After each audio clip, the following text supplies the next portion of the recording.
Hello everyone, my name is Mehek. I hope you guys are doing fine and safe, and I hope you guys are reading.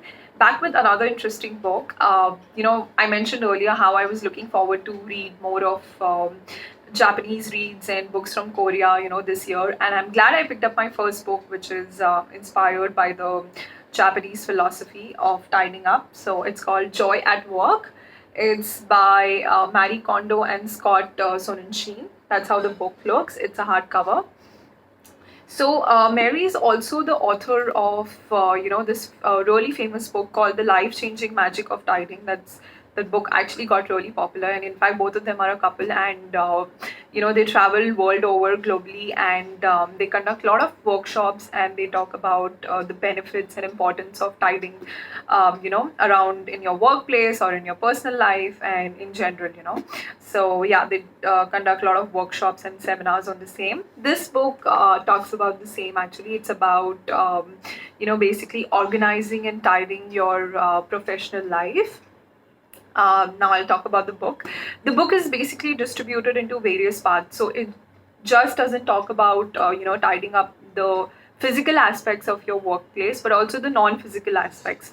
So the book talks about tidying up your workspace. The book talks about tidying up your time, your digital space, teams, and tidying up your networks, and tidying up how you spend your time. So it's a perfect balance of the physical and the non-physical aspects of your work life. Now, talking about tidying up your workspace, which is pretty much clear and simple for all of us, the author, stresses the importance of having your workspace or your desk clutter free.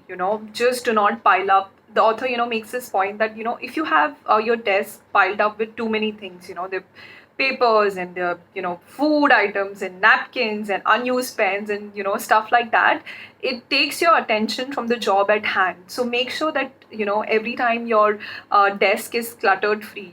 And this is something that I really agree with. For example, when I go, I'm a person who loves a pretty tidied up desk. So I ensure that my desk is clean and well decorated all the time. I put plants, I put quotes, I put pictures with my colleagues, and I can say for the from my personal experience, that every morning when I go and I look at my desk, there's this feeling of joy and positivity. When I look at my desk and all the pretty little things and the neat, that it is neat and tidy. So definitely, I think this is that we all must ensure that our desk is cluttered free all the time. And in fact, I have seen people whose desk is piled up with napkins and cutlery and food items and unused business cards and so many other things. So the author really stresses the importance of clearing up your desk. In fact, there's a very interesting point that he makes about the business cards, which I've seen with a lot of people. There's no point in piling up so many business cards when you're connected with those people on the social media or on WhatsApp. So I mean, it's for each one of us. Evaluate, sit down with your pile of old business cards and see that if you're really connected with these people on social media or WhatsApp, you really don't need those cards. So you can easily just throw those cards away. Now, yeah, second thing that the author talks about is tidying up your digital space, which apparently is my favorite chapter, because we are so much engrossed in the our life is pretty much happening in the digital world, I feel. And having that space cluttered free and tidying it up is so important. So first thing first, one thing that I truly hate is when I see people's laptop and desktop and you open, the screen suddenly and you see so many icons. So first thing first, the author says, just clear up your desktop, make folders for everything, so that when you are tomorrow looking for a file, you don't have to waste time, looking for stuff. Have a joyful, inspiring wallpaper, when you open your screen and you're greeted with this joyful wallpaper. Like I really put efforts in finding a nice joyful wallpaper for my laptop or for my desktop and for my phone even.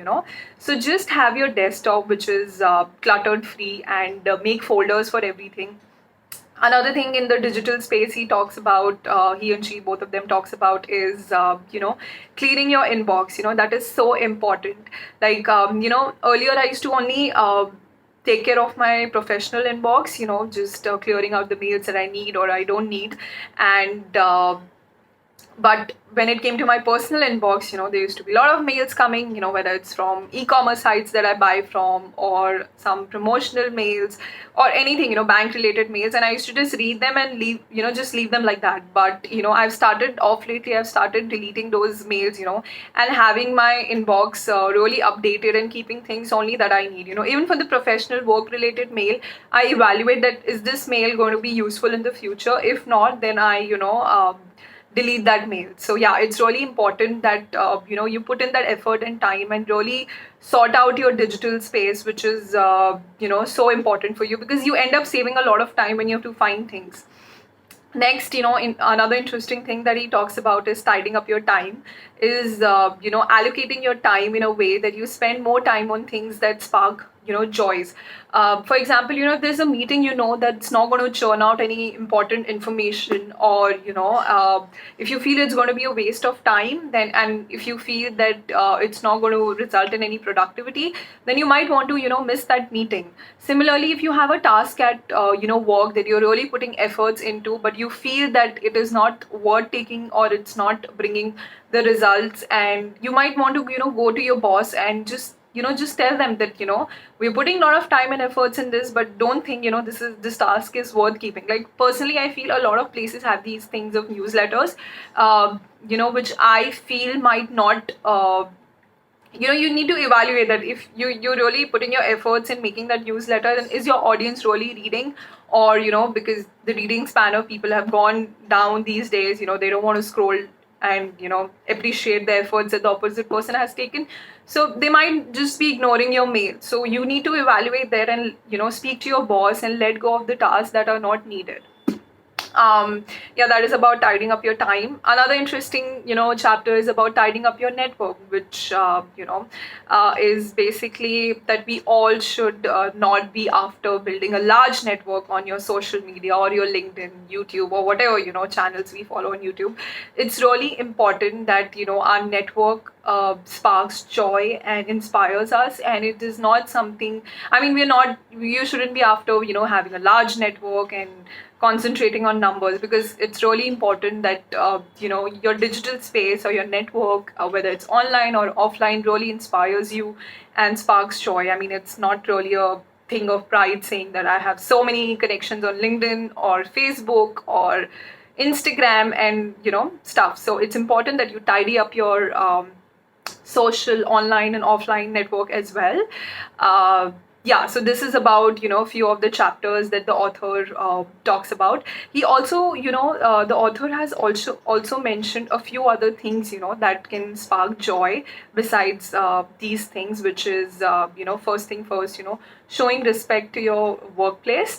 Like just I've seen so many people, they feel like if a paper is fallen on the floor, or there are dirty dishes in the pantry, or around you, they do not pick it up, thinking that's not my job, or the office boy or the maid is going to come and do that. But I think if it's in front of you and you feel that it is unattended, it's your job that you clear it out, because it's your workspace as well, and it's the right thing to do. I remember there was this I had an induction training, and there the trainer told us about this incident, wherein there was a training in the past, and at the end of the training, all the trainees went away, leaving aside the notepads, and sketch pens were scattered, and the board was not clear. And the same evening, the CEO of the company was coming back, and he had just a habit, to visit the head office and then go home.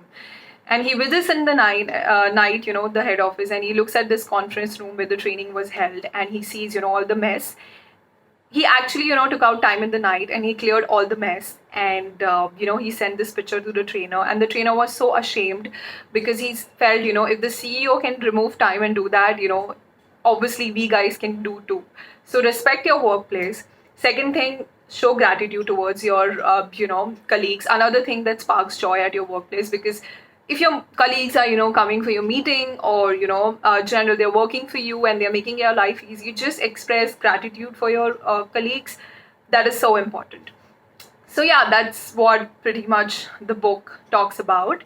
A few of the things from the book that I would really like to share it out with you guys that I really liked. So the author talks about one of their client whose name is Michiko. After she attends these workshops and she gets into the habit of tithing, she sends a mail to them with the subject ideal work life achieved. And I'm just going to read it out what exactly she does. Maybe you guys can be inspired too. She says that by the time I reach the office in the morning, I'm already excited. There is nothing but the phone and a potted plant on my desk. I take my laptop and cord from the designated spot on the shelf and set them up, placing the coffee I bought on the way to work on my favorite coaster. I freshen the air with the spritz of mint aroma mist, take a deep breath, and go to work. Everything is in its place, so I waste no time searching, and it only takes a second to put each thing back where it belongs when I'm done. 2 months have passed already, and even I can hardly believe I still feel this happy every morning. So, put efforts on your workspace and your desk, and you know, you might feel that same joy what this lady is talking about. Uh, Another thing, the author says that how what all things you can keep on your desk or your workstation, that will help you in sparking joy. He says the things that sparks joys for you personally, such as favorite pen, a memo pad with a design you like, or a photo of your loved ones. This, another things that are functional and aid your works, things you frequently use like staples or, packaging tape. You might think that these things might not spark joy, but they are essential for you and help you at your workstation, and also avoid wasting time. So make sure you have a dedicated space for all things, things that you love and things that you need on your workstation. Another important thing, which I really like and which is so essential for each one of us is, the chapter on mails. Like the author says, that all of us can agree that it's always nice to receive fewer mails, So uh, if a job or if a discussion can be done by going and talking to your colleague, avoid the mail, and you should always not click on reply all button. For example, you have a specific query with the person who has sent you the mail. You don't really need to reply all and literally bombard the other person's inbox and make it just clutter their inbox. So ensure that you do not click on reply all the time, and have conversations rather than just literally filling everyone's inbox. The last thing the author talks about, Scott, basically he shares his habit, which is so nice, and I really loved it, and I think I'm going to start doing it myself. He says, when I was still working at the staffing agency, the first thing I did when I reached the office was to clean my workspace. I put down my bag, took a favorite dust cloth from a drawer, and wiped the top of my desk. Then I took out my keyboard, laptop, and other things and wiped them all. And while I'm doing that, he focuses on each one of them and he expresses gratitude, and he says that may today be another great day at work. He wipes his phone, he wipes his laptop, and he thanks each, his phone and the laptop that he has, because each of these components assist him in his work. So he expresses gratitude, and he says this thing that today is going to be a great day, which I really like, and I think I'm going to start doing that as well. So yeah, pretty much what the book is all about. I read out things that I really love from the book. Overall, I would say, because I've read a few Japanese, read, I would say this book is overall okay. I mean, there are definitely some valuable insights that I'm taking away, especially about, cleaning your digital space. That is something that I really like I mentioned earlier. So yeah, that is something that I'm taking away. So valuable insights. But if you're someone who does not have a dedicated space, or has so many papers, or basically a blue collared person, then this book might not interest you or be useful. But you might want to give it a try for the few valuable tips that the book provide. Yeah, that's all for now. I hope each one of us can work towards making our workspace clutter free, and ensure that it sparks joy and positivity every day whenever we go to for work. And yeah, that's all. So thank you so much. I'm going to see you next week, another book. Please keep reading, and let me know in the comments if there's any interesting book that you've read, and what do you generally think, what's happening with you. Just talk to me in the comments. Thank you. Bye bye.